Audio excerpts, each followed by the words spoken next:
Mga kaibigan o mga kalingap, ako po si Ana Tadsbelia. Suportahan po natin ang mga kalingap charity para mas marami pa silang matulungan. Ganon din po ang mga kalingap reactors para makatulong din sila sa mga programang kalingap. Suportahan po natin si Kuya Bal, si Kalingap Rob, Ate Edna Vlogs, pati na rin po ang inyong abang lingkod, Ana Tadsbelia.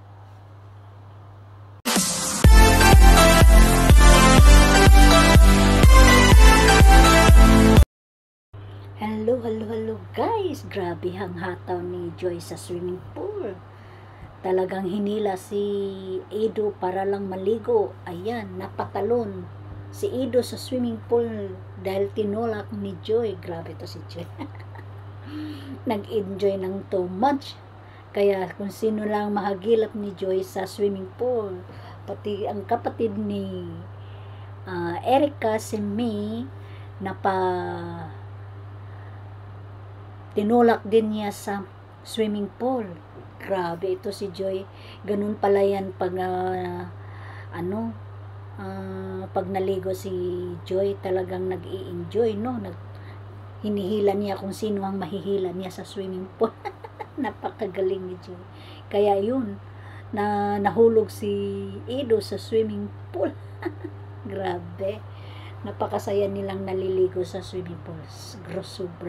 Sobrang enjoy at makikita mo talaga ang bonding nilang tatlo, si Dara, si Erica, tsaka si Joy at tsaka si May. Napatalon na pati si Edo. hindi nakawala sa pagtulak ni Joy sa swimming pool. Kaya ating panoorin ito guys, kung anong masabi niyo ito. Tingnan mo guys si Joy. Natulak si Amy. Natalon. Grabe. Ayan. Si Dara naman, hindi napigilan. Nasaan si Edo? Grabe.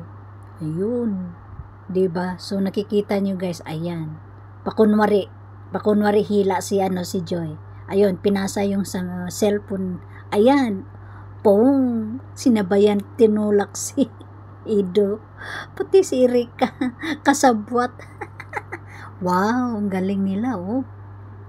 Yan, nagpakitang gila si Kalingap Rob, silang lahat. Keyboys talaga, yun.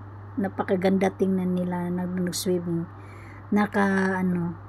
Nakikita mo talaga super banding nila. Yan, galing. Ang sus, grabe si Kalingap.